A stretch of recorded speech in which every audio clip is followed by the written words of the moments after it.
Shah news में आपका इस्तकबाल है। ताज़ा तरीन खबरों के लिए देखते रहिए शाह न्यूज।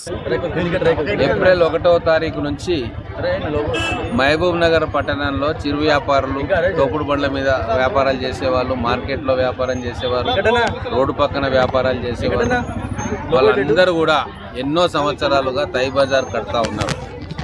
కొన్ని వేల రూపాయలు ఆ తై బజార్ పేరు మీద వాళ్ళు కోల్పోయిన కాయకష్టం చేసుకొని ఎండనక వాననక వచ్చి రోడ్ల పక్కన కూర్చొని వ్యాపారాలు చేసుకునే కుటుంబాలకు ఉపశమనం కలిగించే విధంగా తై బజార్ రద్దు చేయడం జరిగింది.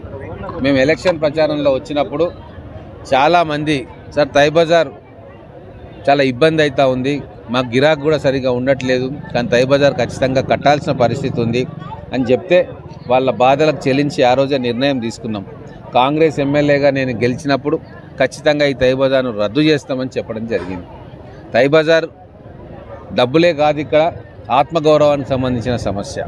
ఆ తై బజార్ వసూలు చేసే పిల్లలు వచ్చి వీళ్ళను చాలా దౌర్జన్యపూరితంగా అవమానపరిచే విధంగా వ్యవహారం చేయడం కూడా వాళ్ళ మనసుకు బాధ కలిగించేది.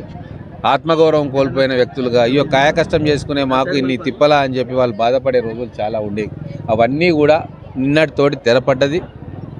మానవీయ కోణంలో ఆలోచించి మున్సిపాలిటీకి నష్టం కొద్దిగా జరిగినా కూడా అది వేరే రకంగా పూడ్చుకుంటామని చెప్పి దీన్ని చట్టబద్ధంగా కౌన్సిలర్స్ మా చైర్మన్ గారి సహకారంతో కౌన్సిల్లో కూడా ఏకగ్రీవంగా దాన్ని పాస్ చేయించి దాన్ని అఫీషియల్గా రద్దు చేయించినాం. కాబట్టి ఇప్పటి నుంచి వాళ్ళు తై బజార్ కట్టే సొమ్ము దాచుకోవడమే కాకుండా వాళ్ళు ఆత్మగౌరవంగా వచ్చి వాళ్ళ సరుకులను, కూరగాయలు కావచ్చు, మిగతాయి కావచ్చు, సగర్వంగా ఆత్మగౌరవంతో అమ్ముకొని పోయే పరిస్థితి ఈరోజు మా కాంగ్రెస్ ప్రభుత్వం